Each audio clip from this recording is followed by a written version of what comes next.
Thank you. Welcome to Washington. Fellow leaders, friends, for 944 days, Putin has waged his vicious onslaught against Ukraine. For 944 days, Ukrainian people have stood unwavering, unbroken, and unbowed. Today we're launching a joint declaration of support for Ukrainian Recovery and Reconstruction to make it clear we stand with Ukraine, now and in the future. That starts on the battlefield. I'm determined to ensure that Ukraine has what it needs to prevail in its fight for its survival. Tomorrow, I will announce a series of actions to accelerate support for Ukraine's military. But we know Ukraine's future victory is about more than what happens on the battlefield. It's also about what Ukrainians do to make the most of a free and independent future, for which so many have sacrificed so much. With this declaration, over 30 countries and the European Union have made important commitments. First, as Ukraine continues to make necessary reforms to fight corruption, we're committed to providing Ukraine with the resources it needs to build back stronger than it was before. Folks, it's no secret, Russian attacks have caused significant damage to Ukraine. And less well known is the story of Ukraine's economic resilience. Ukraine's GDP is stable and actually growing. Ukraine's defense industry, forged in the fire, is 6 times larger than it was a year ago. Ukraine is now exporting almost as much grain as it did before the war, feeding people and the world once again. Ukraine's economy is resilient, and together we can help Ukraine go from economic resilience to economic revival. Second, we commit to hold Russia accountable for the damage it has caused. This builds on a historic effort by the G7. Back in 2022, 2 days after Russia's invasion, members of the G7 and the EU worked together to freeze $280 billion in Russian central bank funds outside of Russia. This summer, at the G7, the United States and our partners reached a decision to unlock $50 billion from the proceeds of those frozen assets to put that money to work for Ukraine as it rebuilds and recovers its economy. Today, we reaffirm that with all our respective countries and legal systems, Russia's sovereign assets will be immobilized until Russia ends its aggression and pays for the damage it's caused. Finally, we're committed to coordinate closely through efforts like the Ukraine Donor Platform, so we can make sure that each dollar goes as far as possible, reinforcing one another instead of duplicating work. Let me close with this. This war has shown the Ukrainians can do anything they set their minds to. Today, we show the Ukrainians you're not alone. You're not alone in this fight. You're not alone in the reconstruction that comes after. Ukrainian people have fought and died to win a future of freedom and independence. Mr. President, we all stand by your side to help Ukraine make the most of it. Thank you all very much.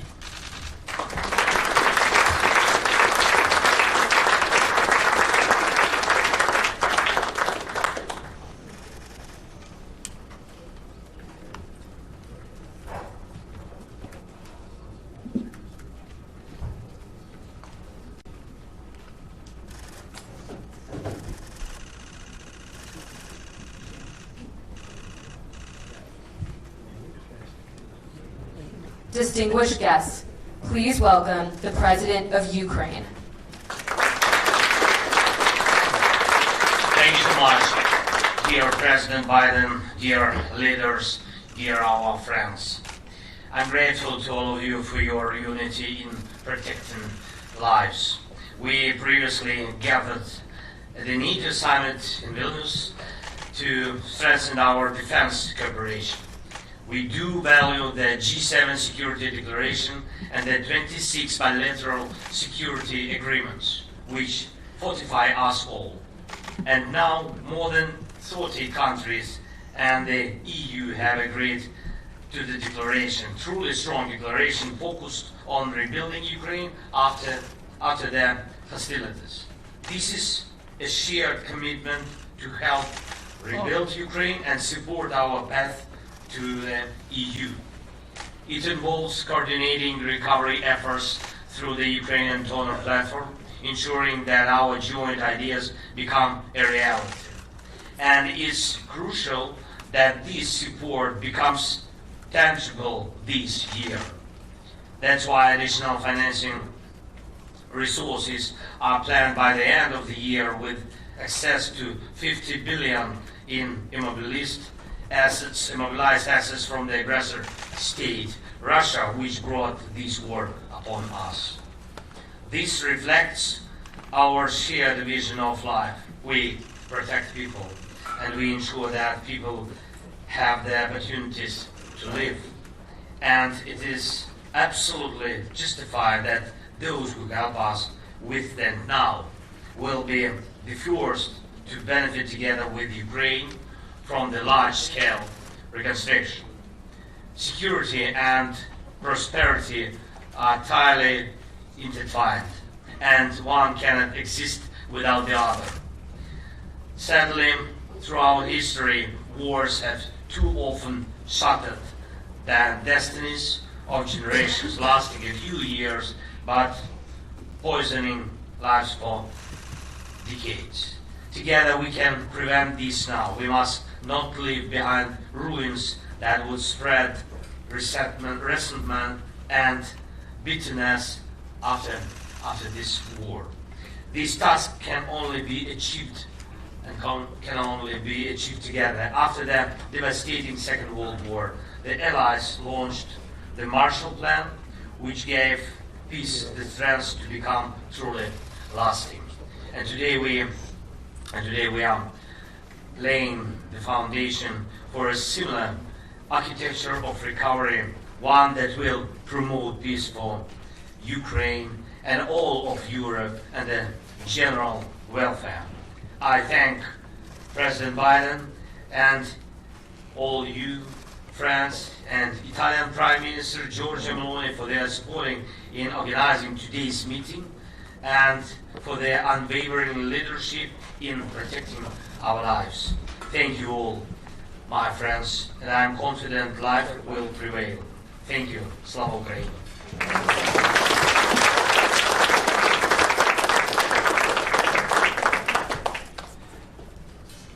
Distinguished guests, please welcome the President of the European Commission.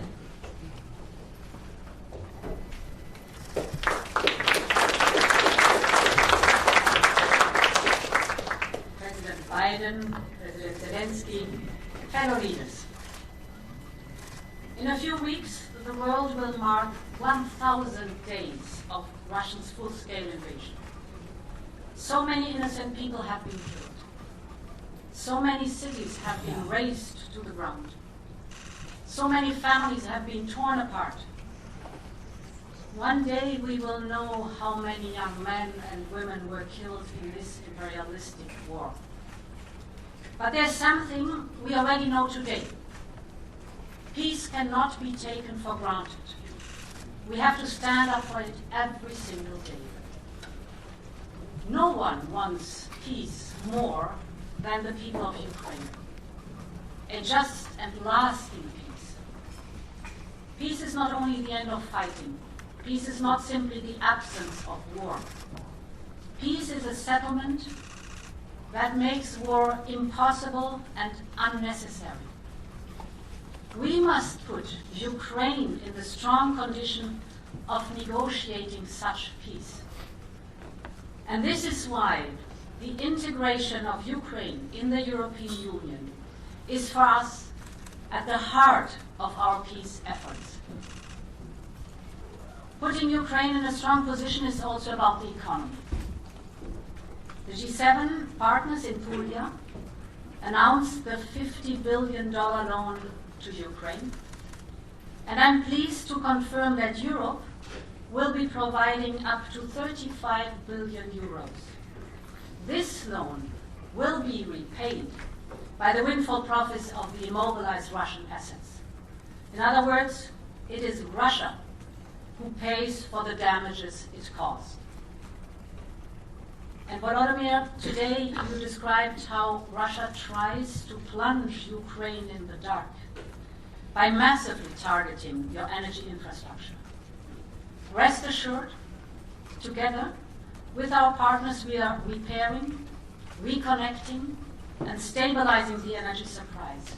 There is light for Ukraine. And allow me to share a last thought with you.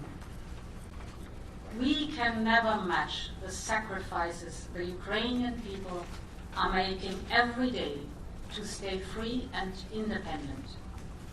But what we can do, stand by their side and build a common future.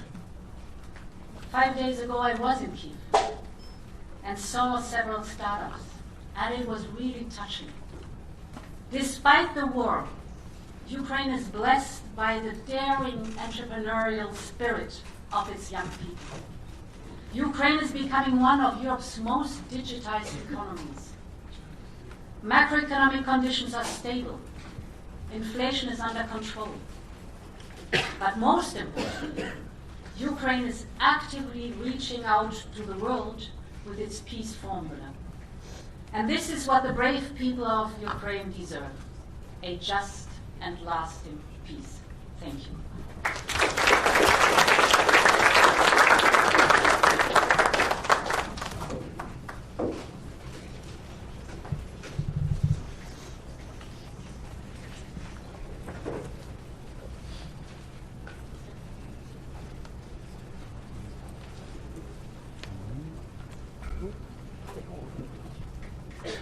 Distinguished guests, please welcome the Prime Minister of Great Britain and Northern Ireland.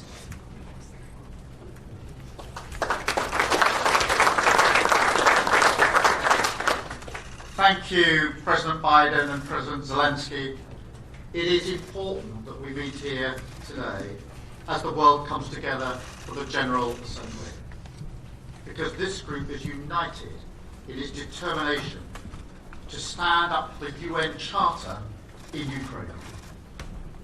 Russia's invasion is against everything the UN stands for, so it must be met with strength. International law must be upheld. None of us want this war, and no one wants to put it an end more than Ukraine.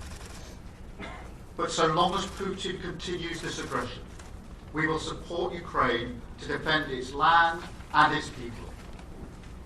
That is why the UK has committed to provide £3 billion in military aid every year for as long as it is needed. And it's why we're investing in Ukraine's defence industry. We must redouble our efforts to help Ukraine push back and show Putin he cannot win this illegal war. At the Swiss Peace Summit this year, 89 countries came together to say that Ukraine's right to territorial integrity must be the basis of any sustainable peace settlement. And that has to be our starting point. And our commitment goes far beyond military aid. We're providing help for communities on the front line, help for energy infrastructure, recovery and reconstruction. Everything from solar panels on hospital rooftops to generators in Kharkiv and Odessa. We will deploy over £480 million of loan agreements for the World Bank lending before the end of the year to support the economy and vital public services, keeping schools and hospitals open. We're working also with the G7 to deliver that additional $50 billion from the profits generated by frozen Russian assets, because Russia must pay for Ukraine's recovery. Like everyone here today, I want to see Ukraine thrive as a strong, modern, prosperous European nation. And so I say it again, we're in this for the long haul. Thank you all. Slava Ukraine.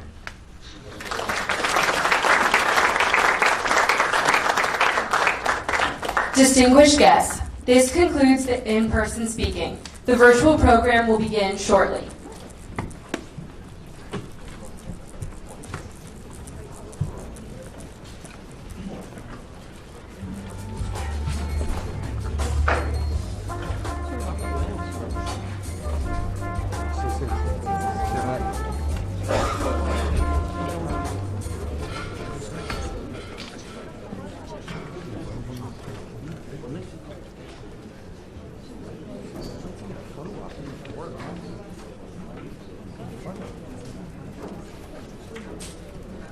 Distinguished guests, please welcome the Prime Minister of the Italian Republic.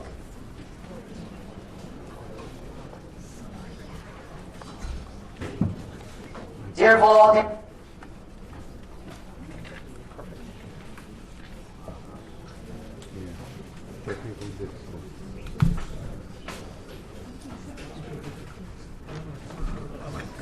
Sorry. Good evening, dear Volodymyr, dear Joe, dear colleagues. For 943 days, the Ukrainian people has been reminding us of what it means to believe in and fight for their own freedom. And our cohesiveness has secured Ukraine the support it needed. This is a value to be protected if we want to restore peace in the heart of Europe. We have all done our own part, both at bilateral and multilateral level, and it is now necessary to increasingly systemize our efforts. The joint declaration adopted today, promoted by Italy as G7 presidency and joined by many, pushes this very direction. We as Italy signed the security agreement and adopted up to the 9th package of military aid. We have focused on air defense and are now going to deliver the second SAM-T battery. This is net of the support Italy continues to provide across the board, including the protection of infrastructures, not least our contribution to restoring energy production capacity following the destruction of the Nova Kakhovka dam. And as G7 presidency, we will continue to work to implement the agreement on the use of interest from frozen Russian assets in Europe as a collateral for a 50 billion loan. Looking to the future of Ukraine also means thinking about reconstruction, which must be supported jointly with international financial institutions and the private sector. We intend to do our part, hosting the Ukraine Recovery Conference in 2025. So, dear Volodymyr, we will continue to be by your side for as long as it is necessary. Our objective lies in putting an end to this war and helping Ukraine along its path towards a future of peace, freedom, and prosperity. So, as always, you can count on us. Thank you.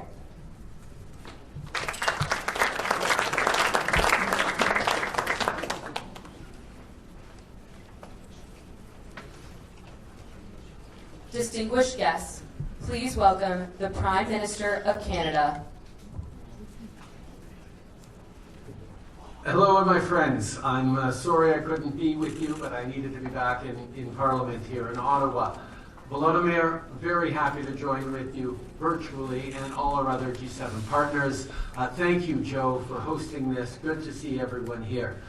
Canadian support for Ukraine is unwavering, as is the support of the G7. I'm proud to endorse the joint declaration of support for recovery and reconstruction of Ukraine. I want to make 4 brief points today. 1, we support your continued diplomatic efforts towards a just and lasting peace, including through the peace formula. I was honored to attend the Summit of Peace in Ukraine and Switzerland last June, where I committed to Canada hosting a foreign ministers meeting on the human dimension. Well, I'm pleased to announce that we will host this meeting here in Canada on October 30th and 31st, which we will co-chair with both Ukraine and Norway. And I certainly hope that all of you will be sending your foreign ministers to join with us in this important meeting where we can contribute to the return of deported children, detained civilians, and prisoners of war. Second, on security and military assistance, Canada is determined to continue to work with Ukraine and partners to provide you with all the support you need to achieve victory against Russian aggression. We're providing Ukraine with $500 million in new military assistance that I announced at the NATO summit in July, and we're considering more areas of critical and urgently needed support such as drones, artillery, armored vehicles, and fighter pilot training. We will continue continue to be there with you as long as it takes. On financing, the G7 under Georgia's leadership came together with a pledge in Apulia to make $50 billion in funding available to Ukraine through the extraordinary revenue acceleration loans, and we're putting those political commitments into action. As I announced in June, Canada stands ready to contribute up to $5 billion towards this initiative. We'll continue to work with our G7 counterparts to put the mechanism for this funding in place by the end of the year. And finally, on recovery and reconstruction, we will continue to support Ukraine's vision for its recovery and reconstruction. We'll continue to support an inclusive recovery approach that ensures the voices of women, marginalized groups, and civil society are at the heart of Ukraine's path forward. Given the scale of investment required, leveraging public and donor funding will also be necessary to mobilize significant private investment and maximize available financing. As Canada takes on from the tremendous leadership that Georgia showed at the G7 this year, we take on the G7 presidency next year. We will continue to make sure we are all delivering on our commitments to support Ukraine in its long-term self-defense, resilience, and reconstruction needs. We will stand with you with everything it takes until you win this war. Slava Ukraini.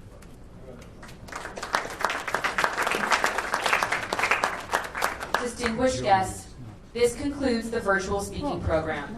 Thank you for joining us. See you in Ukraine. I know, I'm coming.